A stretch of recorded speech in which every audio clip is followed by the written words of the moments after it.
Position is when you buy a stock, also known as going long, expecting price to move upwards and making a profit based on its appreciation. For example, you buy a stock for $5 and it appreciates to $10. You've now made a profit of $5.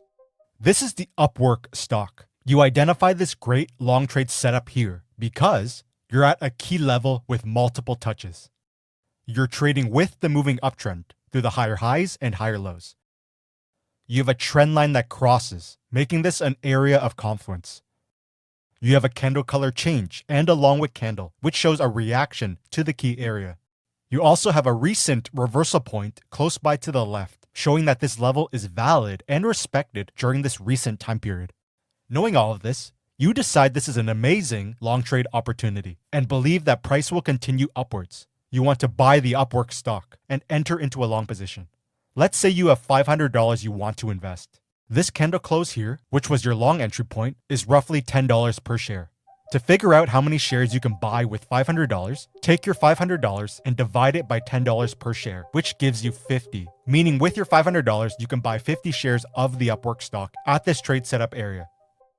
Price then takes off upwards, and you notice this recent swing high reversal point here, which makes a resistance level and supply zone. You also notice a very long wick candle form, which shows a reaction to the zone. So you decide this area here would be a good time to take profit and close out your long position and go buy your Lamborghini with your winnings.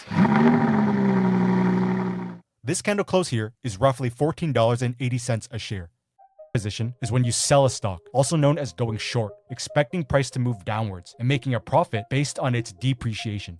For example, you want to short one share of XYZ stock that is trading at $10 a share. So you need to borrow one share of XYZ stock from your broker, and then you sell it on the open market and pocket $10 from its sale. You now owe your broker one share of XYZ stock. At a later date, XYZ's stock drops from $10 a share to $5 a share. You buy back one share of XYZ stock for $5 and give it back to your broker. You've now made $5 from this short trade, as you previously sold one share for $10, but it only costed you $5 to buy it back and settle your debt with your broker. This is the Funko Pop stock. You notice this recent swing high reversal point here, which gives you a supply zone and resistance zone. As price comes back up, you notice a wide divergence form inside of the zone, which signals a possible reversal is coming.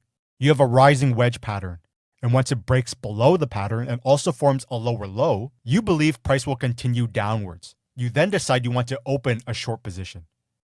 You have $1,000 you want to use to short the Funko stock. This candle here, which was your short entry point, is roughly $11.80 per share. To figure out price then continues downwards, and you notice this recent swing low reversal point here, which makes a support level and demand zone.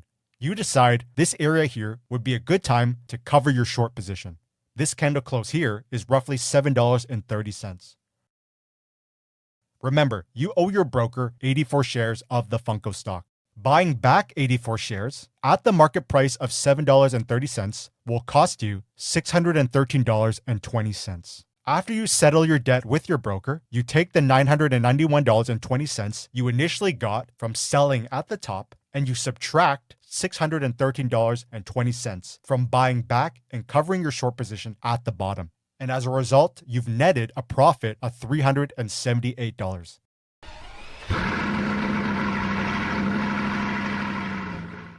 Now, before we continue, make sure to hit the like button as it allows for our team to continue to produce more free content like this on YouTube.